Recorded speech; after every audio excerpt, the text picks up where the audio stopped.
केंद्र सरकार के अंतरिम बजट को मुख्यमंत्री के प्रधान मीडिया सलाहकार नरेश चौहान ने निराशाजनक बताया है।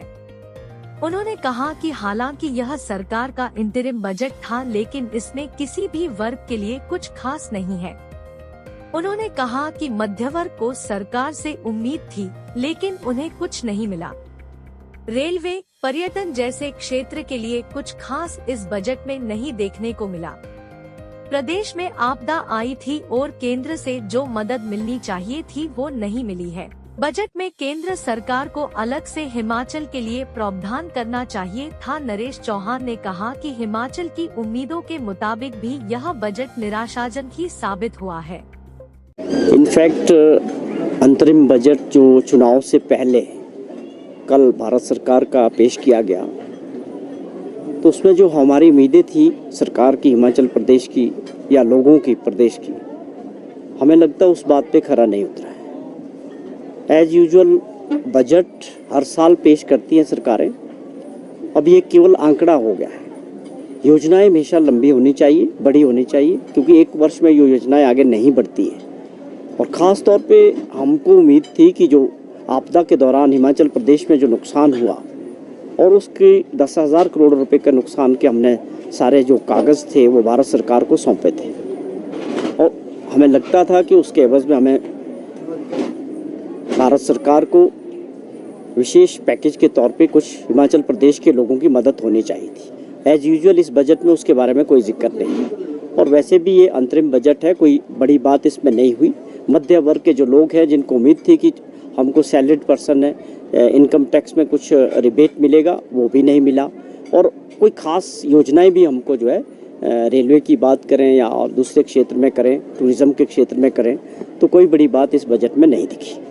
और प्रदेश की बात करें या देश के लोगों को जो एक उम्मीद थी, ये एक बड़ी दूर की बातें इसमें की कि इंफ्रास्ट्रक्चर पे हम इन्वेस्ट करेंगे, वो तो लगातार आगे बढ़ना है समय के साथ। तो एक निराशाजनक रहा।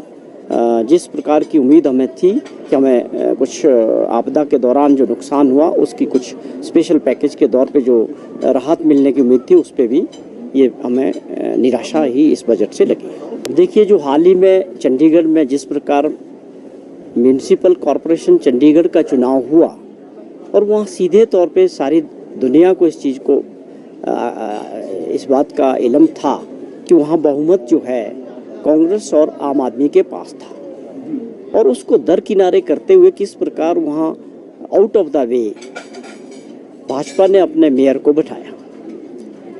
तो ये अपने आप में दुर्भाग्यपूर्ण है कि अगर लोकतंत्र की कल्पना 75 साल बाद इस दिशा में जा रही है, फिर उस चुनाव का क्या मतलब है जो लोग चुनते हैं, या उस बहुमत का क्या मतलब है जो लोगों में लोकतंत्र में अहमियत रखता है।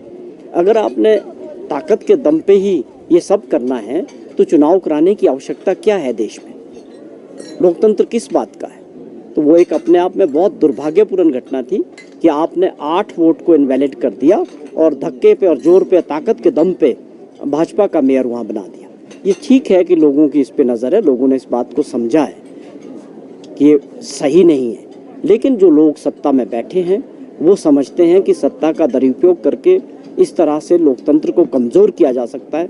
मैं समझता हूँ इसमें सफलता नहीं मिलेगी। और इससे बड़ा उदाहरण आप देखिए कि अगर आप झारखंड की बात करें कि वहाँ के मुख्यमंत्री को अगर अरेस्ट किया ईडी ने, तो उनकी सरकार तो बहुमत में है, नंबर तो आज भी उनके पास है। गवर्नर साहब के पास गए कि हमें सरकार बनाने का न्योता मिलना चाहिए, क्यों नहीं मिलता है? गवर्नर साहब कहते हैं कि हमें जो है एक्सपर्ट्स की राय लेनी। भाई, बहुमत साफ है, आपके सामने पेश किया है।